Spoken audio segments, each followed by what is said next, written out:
ఇప్పుడు ఆ పిల్లలు చెప్పింది వింటే ఆ పాప సూసైడ్ లెటర్ ఒక 2 సార్లు క్షుణ్ణంగా చదివితే అసలు నిజంగా ఒక సందేహం అనేది కలుగుతోంది. ఇది నిజంగా ఆత్మహత్యాయత్నమా లేకపోతే హత్యాయత్నమా అని. ఎందుకంటే ఆ ఇంజెక్షన్ ఏదైతే అంజలి అనే అమ్మాయి తీసుకుందో అది సెల్ఫ్గా ఎవరు తీసుకోలేరు అనే విషయం భరత్ గారు చాలామంది డాక్టర్స్తో మాట్లాడుకుంటే ఆయనకు తెలిసిన విషయము. అండ్ అది నిజంగానే సెల్ఫ్గా తీసుకుంటే కాసేపటికి అది ప్యారలైజ్ అయిపోతుంది బాడీ అంతా. సో అది తీసుకోలేరట. మరి అలాంటిది 10 ml ఆ అమ్మాయి ఎలా తీసుకుంది, లేదా అమ్మాయికి ఎవరన్నా ఇంజెక్షన్ ఇచ్చారా?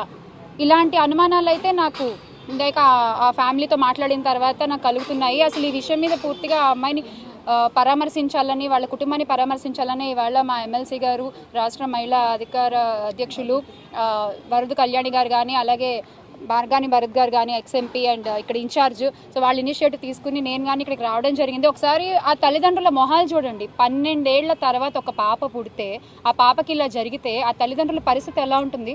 అసలు ఈ పెద్ద మనిషి ఆయన కళ్ళలో చూసి నేను మాట్లాడలేకపోతున్నాను నిజంగా. అంటే ఏం చెప్పాలనుకుంటున్నారు ఈ కూటమి ప్రభుత్వం నాకు అర్థం కాదు. వీళ్ళు అధికారంలోకి వచ్చిన ఈ ఏడాది కాలంలో అడుగడుగున రాష్ట్రంలో ఏదో ఒక మూల ప్రతిరోజు ఏదో ఒక అఘాయిత్యం జరుగుతూనే ఉంటుంది. ఏమన్నంటే మాకు మహిళలంటే అపారమైన గౌరవం, మేము మహిళా సంక్షేమం చాలా చేస్తాము, మా ప్రభుత్వం మహిళా సంక్షేమం కోసం మాట్లాడుతుంటారు. సంక్షేమ సంగతి దేవుడేరుగా. ముందు ఇలాంటి తల్లిదండ్రులకు ధైర్యాన్ని ఇవ్వండి. వాళ్ళ ఆడపిల్లలు బయటకు వచ్చి ఎక్కడికి ఏం చేసినా కూడా మళ్ళీ క్షేమంగా ఇంటికి తిరిగి వస్తారన్న ధైర్యాన్ని మీరు ఇవ్వండి చాలు. ఒక పెద్ద మనిషి ఏమో చెప్తున్నారు నిన్న మొన్న, మాకు సత్తా లేదు అందుకనే మేము మా నాయకులు ఏం చెప్తే అది చేస్తాము అని చెప్తున్నారు. మీ పాలనలో సత్తా లేదన్న విషయం మాకు తెలుసు. మీరు చెప్పిన విషయం విన్నాక ఇలాంటి ప్రజలకు కూడా అర్థమైంది మీ పాలనలో సత్తా లేదన్న విషయం.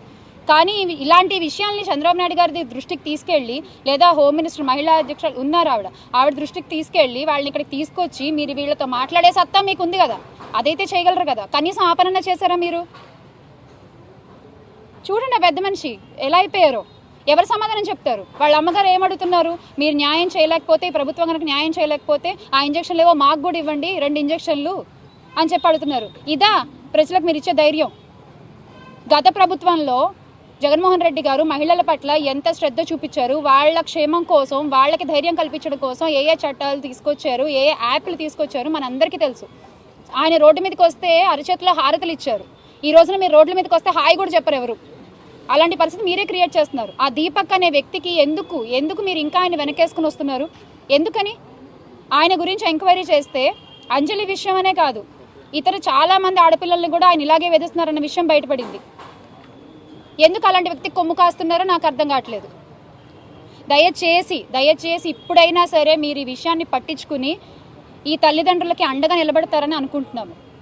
అమ్మ, మేమైతే కళ్యాణి గారు చెప్పినట్టు, ఇందాక భరత్ గారు అన్నట్టు, వైఎస్ఆర్ కాంగ్రెస్ పార్టీ ఈ విషయంలో మీరు ఎలాంటి పోరాటాన్ని దిగినా మీకు అండగా నిలబడుతుందమ్మా. ఇది మాత్రం దయచేసి గుర్తుంచుకొని మీరు ధైర్యాన్ని కోల్పోవద్దు. మీరు మాట్లాడండి మధ్యలోకి వచ్చి